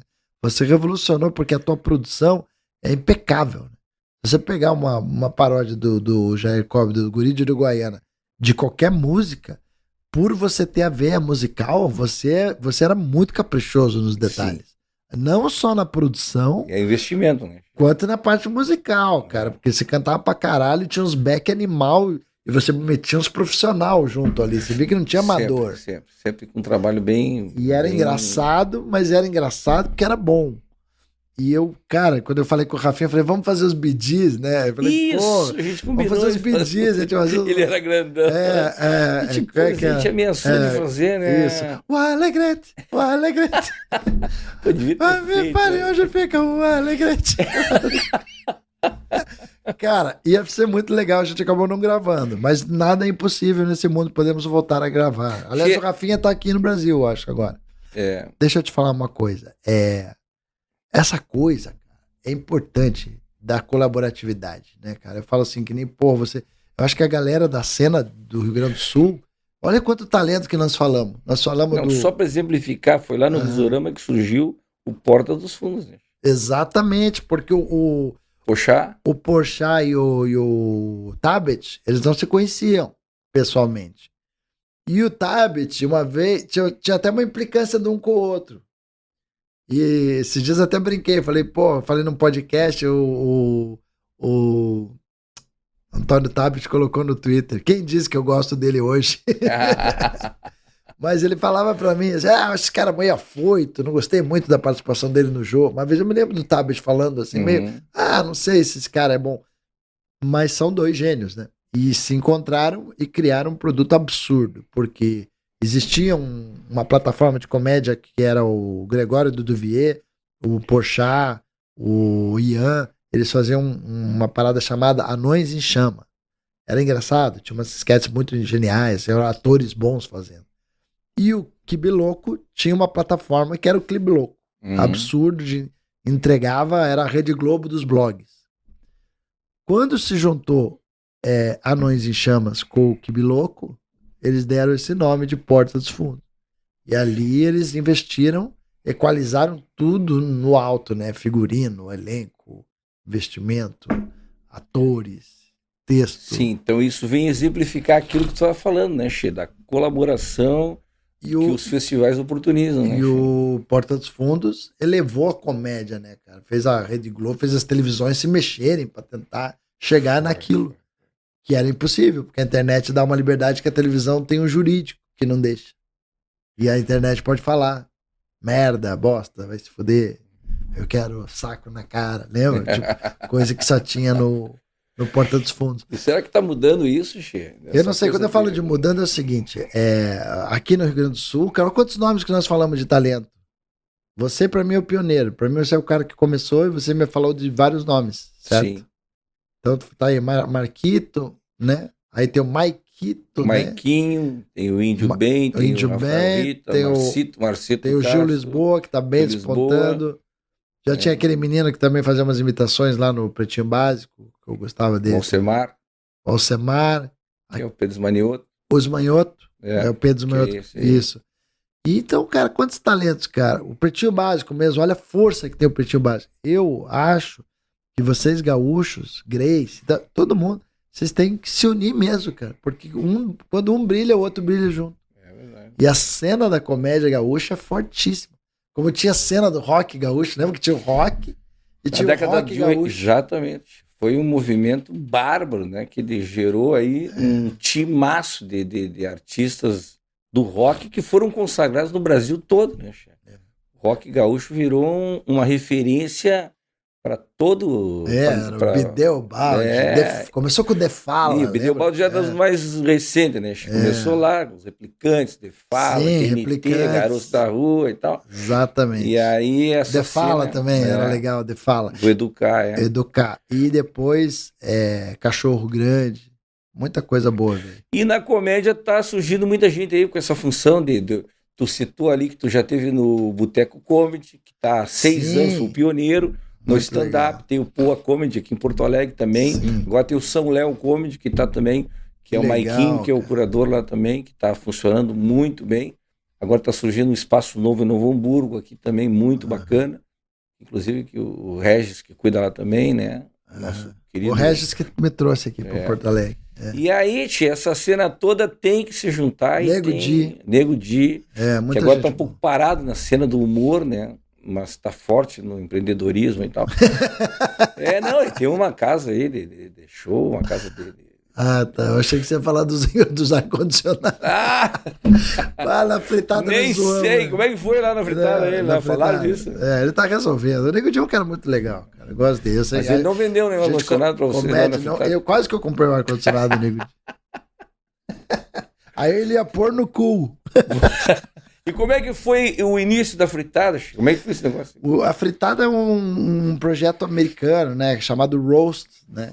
E a gente meio que traduziu pra fritada no Brasil e é um projeto difícil de fazer, cara, porque não é fácil dos caras toparem fazer. É complicado. Aquela treta que deu com o Alexandre Frota, eu acho. Não, É verdadeiro aquilo? Não, Frota é zoeira. Foi zoeira? Que cara, tem no YouTube lá. Frota... Que eles brigaram, que ele brigou com o Rabin. Ah, não, é zoeira. Aquilo ali foi zoeira? Eu não lembro agora. Frota, eu nunca sei se você tá falando a verdade ou não. Foi com ele que o Rabin falou e daí... A gente fez parecer que era treta, mas acho que não era, não. Não. Mas é um cara legal, viu, Frota, porque ele topou fazer a fritada, depois ele topou participar de outra fritada. Se descuidar, ele participa de novo, assim, é um cara muito gente boa. Mas aí vocês avacalham com o cara, né, Che? Eu tenho medo de fazer o próximo. Não, cara, porque a fritada é brincar de não se levar a sério, cara. É ver o quanto que você vai no teu limite e depois você devolve. Teve Rogério, teve Rita Cadillac, teve o Danilo, Rafinha. Teve, quando foi pro Multishow, teve Dr. Ray, teve Mr. Catra, teve a Bruna Surfistinha, Nossa teve Senhora. Kleber Bambam, teve Henrique Cristo, teve PC Siqueira. Mas aí vocês metiam o pau nos caras mesmo. Agora, recentemente, o Monark do Flow, né? Nossa Senhora. Teve tanta gente legal, a Geise Arruda, a Antônia Fontinelli, foi legal, porque ela também, a Antônia Fontinelli, ela endossou, assim, sabe, para as Nunca pessoas. ninguém ficou bravo. Fica um pouco, mas leva na brincadeira e devolve na mesma moeda. Então, Porque lá não é só... Depois o camarada tem direito de ofender todo mundo também, né? exato, e essa que é a brincadeira. E a intenção da fritada sempre foi o fritado sair por cima. Não é o cara ser humilhado, é ele sair por cima. E essa é a brincadeira. No final ele mete o Nego Di mesmo mandou muito bem na resposta. Eu achei que foi uma das boas respostas, foi do Nego Di, do Diguinho Coruja. Tem algum programa que não foi pro ar, que não houve, não deixaram ir? Como é que é? Não. Tudo não, vai pro ar. Não, Tudo nunca vai. foi gravado e não foi pro ar. Tudo foi pro ar. Che, e na TV, me conta. E a Gimenez lá, no talk show lá da Gimenez. A Luciana Gimenez foi uma passagem de, acho que uns 7 anos que eu fiquei com ela.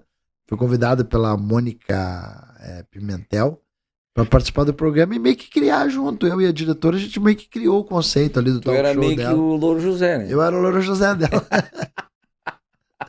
Luciana Gimenez. Ela é muito legal. E tu tinha liberdade de fazer piada? Tinha. Ela não interferia muito. Agora também, se eu mandava uma piada e ela não gostava, ela falava, jogo, que piada ruim.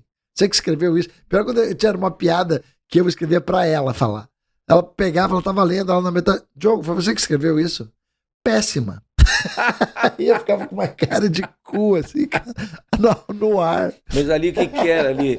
Além da audiência e tal, tinha uma grana boa. Não, ali eu ganhava muito bem. Uma coisa que eu tenho saudade é do salário da RedeTV. Porque nunca atrasaram. Não sei se é porque eu era funcionário da mulher do dono, mas nunca atrasaram e sempre era um bom salário. Eu ganhei muito bem lá, não posso reclamar, não. A RedeTV eu não tenho nada pra reclamar. Eu tinha um camarim só pra mim. Tinha umas regalias absurdas. Trabalhava tá passando ainda. 2 vezes por semana. Tá passando ainda algum reprise agora. Agora, Praça é Nossa já me dá um ibope legal. Tipo, o porteiro do meu prédio, quando eu não faço, ele fala, por que você não tava? Saca? Então, tipo, eu vejo que as pessoas assistem mesmo. Né? Embora a televisão aberta seja uma coisa que já não é mais o que foi, ainda tem uma grande massa de pessoas que acompanham e assistem. Né?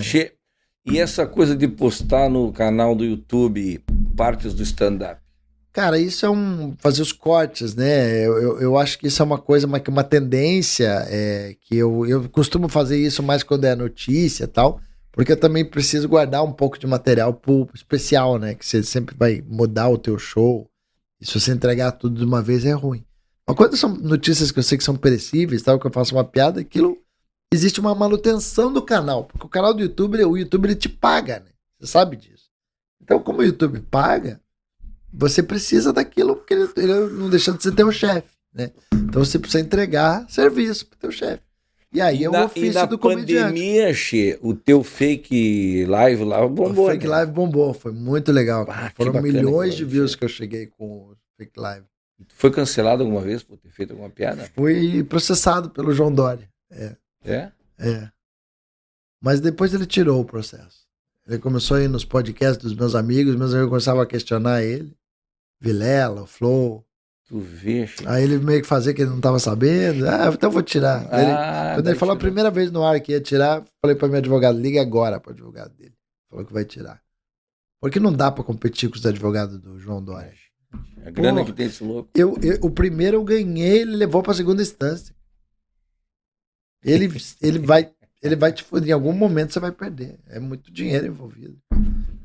Tem esse dinheiro. E essa coisa hoje em dia, como você tá vendo isso? Tem medo disso? De ser cancelado, de cuidado com o que fala? Lógico, eu tenho medo, sim. Tá cada vez pior, né? Não sei se é medo ou se é desprezo.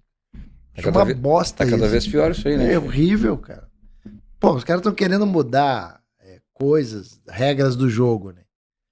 Só que, ok, até um certo ponto você concorda. E tem coisa que, obviamente... Mas quando se fala assim, qualquer coisa que for ofensiva, aí uma piada, ela sempre vai ser um pouco ofensiva. Ó a fritada. Imagina. Então tá complicado, tá sombrio. A coisa tá sombria. A gente, como comediante, a gente tem que lutar contra isso. Você tá entendendo? Então é aquilo, cara. Louis C.K. falou isso esses dias. Eu achei incrível ele falar isso. Cara, comediante que fica cagando regra. Dizendo que o cara pode ou não falar, ele tá sendo um traidor da comédia. Porque ele tá indo contra o próprio ofício dele. Em algum momento, essa coisa vai vir contra ele. Quantos comediantes aí que eu vi pregar de politicamente correto, tudo tem que ser correto, e depois aparece aí com denúncia de assédio. Entendeu? Então, porra, uma hora, cara, na hora que o troço virar contra você, aí você não vai ter ninguém do teu lado também, né? Até falando nisso, o Licurgo... Eu já vi comediantes falar, essa piada é ofensiva, não é piada. Como não? Esse negócio de assédio, Licurgo, eu queria te falar. Tu não chega mais perto de mim, tá? Eu não quero ter risco de ser julgado de assédio, porque às vezes eu te xingo, né? E tu não vai me processar, né? Eu já falo da Silvia Helena que tá cuidando dos botãozinhos ali, ela que controla toda a parte ali, né? Pior que aqui tá tudo registrado. Tá tudo registrado. E aí, a Silvia Helena, tem vezes que eu falo da Silvia Helena que eu não vou poder falar mais, né, che? Que ela tem gordura localizada e tal, não vou poder falar mais nada disso, senão qualquer dia ela vai me processar, né? E esse aqui é outro que eu vou ter que cuidar, né, com o que eu falo, senão não é dessa. Por isso que eu falei, Licurgo, shut up. Então tá, pode ir embora. Xarope mesmo, que ele é xarope mesmo. Aí, viu, Che? E vem cá, Che, e esses projetos novos aí, agora até vinho tu tem, rapaz. Como é que esse vinho foi uma coisa doida, cara. A gente reunia para o Stand-Up Raiz, né? O Stand-Up Raiz foi um projeto que foi assim. Uma vez eu convidei o Gentili para fazer stand-up e ele tava enferrujado. Ele tava só fazendo o programa dele e só, que já é coisa pra caramba, né? Ele faz filme, ele faz 40 mil coisas, escreve livro. Aí ele não tava fazendo stand-up, porque eu falava, cara, mas a tua essência é o stand-up. O que te levou a tudo que você faz hoje foi o stand-up lá atrás, que você começou ali com o teu bonezinho. Antes do CQC, ali no Clube da Comédia com a gente, depois criou o Comédia ao Vivo, que é aquela noite, que depois veio o Rabin, veio o Luiz França, o Márcio Ribeiro, ele juntou essa turma. Depois ele, com o CQC e tal, ele começou a ficar muito atarefado e tal, não podia, mas o Comédia ao Vivo existe até hoje, né? E aí, bicho, eu provoquei ele, assim, eu falei, cara, você tem que voltar a fazer stand-up, e eu sinto que ele sente de não fazer. Aí foi meio que um mal provocador, né? E ele começou a fazer devagarzinho, quebrou a cara, tinha piada que ninguém ria tanto, assim, e é foda, porque quando o cara é muito famoso, aumenta a responsabilidade da entrega. Claro. E ele sofria um pouco com aquilo, mas passou a arrebentação brilhantemente. Ele foi fazendo, E aí nós criamos, e aí a gente falou, pô, vamos criar um grupo, tal, né? E ali que eu acho que ele treinou, foi quando a gente criou o grupo. Eu falei, pô, quem que podia ser, tal? A gente falou, no começo tinha o Murilo Couto, daí o Murilo Couto tava com um pé na rede. Aí, pô, veio a ideia, pô, tem o Oscar Filho. Falei, caramba, Oscar Filho é um cara que é da nossa época, tal, e não tá fazendo, também tá querendo voltar, que também tinha dado um tempo. Aí voltamos com o stand-up raiz. A gente tinha o hábito de reunir pra conversar, falar um da piada do outro, assim, um da pitaco no texto do outro, e tomar vinho, e fumar charuto. Porque o Danilo que veio com essa história de charuto. Eu introduzi eles no vinho. E o Danilo no charuto, que eu nunca tinha fumado charuto, comecei a fumar por causa do Danilo. Aí começamos a fumar charuto. Aí um dia a gente falando, cara, se a gente tivesse um vinho, né? Nós, imagina 3 comediantes com vinho e tal. E aí eles, imagina, pô, ia ser foda. Mas nem deram bola, né? Só que eu falei, não, cara, nós vamos ter um vinho.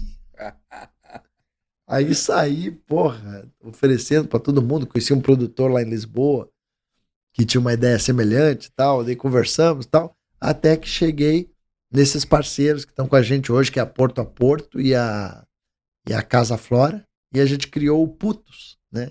Que tem o rosé, o tinto e o branco. Um vinho que é produzido lá no Alentejo e já chega engarrafado. E lá, o Putos lá em Portugal significa... Meninos. Meninos. Então é um trocadilho já, né? E ele tem o nome, né? Putos, né? Que é tipo... Vamos tomar um putos. O slogan nunca fomos sem graça, você que bebeu pouco vinho.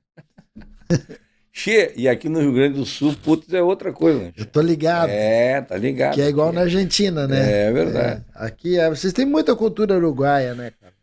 Mas tu e o Danilo são empreendedores de natureza, né, Che? Porque o Danilo, ele foi sócio do Rafinha lá no Comedians, depois tu teve um negócio com o Danilo... Quebrar uma casa feio. Lá em Portugal, não foi? Não, nos Estados Unidos. Nos Estados Unidos. Estavam montando o negócio lá, tomaram um tufo. Colocamos um parceiro errado na parada e tomamos Você estava abrindo uma casa de comédia nos Estados Unidos, eu me lembro dessa época, estava apavorado, você estava mexendo com advogado, com um monte de coisa para sair um pouco daquele negócio lá.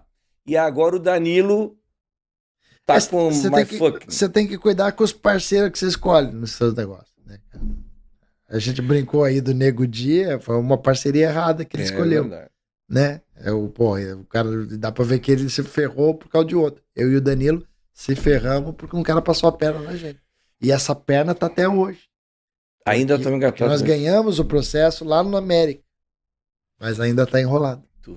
Cheio, falando em putos, falando em vinho, tu bebe antes de fazer às vezes show? Eu tomo um vinhozinho. Um barzinho, vezes... assim, por exemplo, quando nos comedy que tu vai, tu toma um vinhozinho. Sim, às vezes não. Já chegou a beber demais, não?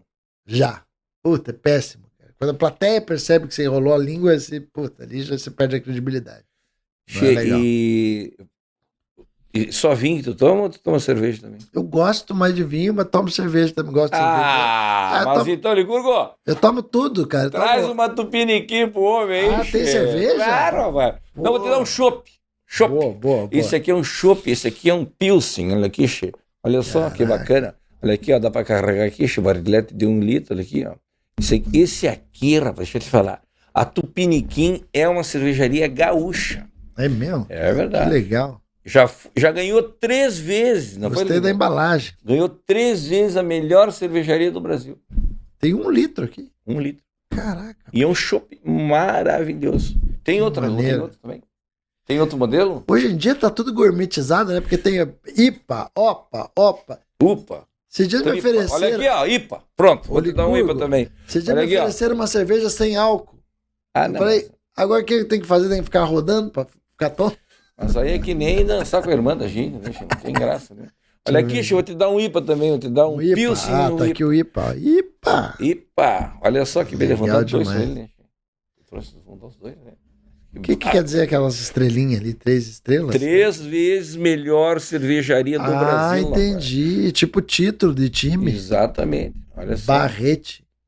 Barrilete de 1 litro. Fácil de carregar. Olha aqui, che. Olha aqui, o cara pode até tomar um trago e depois sair carregando aqui. Olha só que espetáculo. Licurgo. Demais. Bota ali, che. Bota aqui, bota ali. Olha aqui. Guarda lá. Bota num pacote lá pra botar na verdade. Já vamos dar uma... Che, daqui a pouco eu tenho que... Vamos embora então, olha aqui, ó. Então, os novos projetos, tem algum...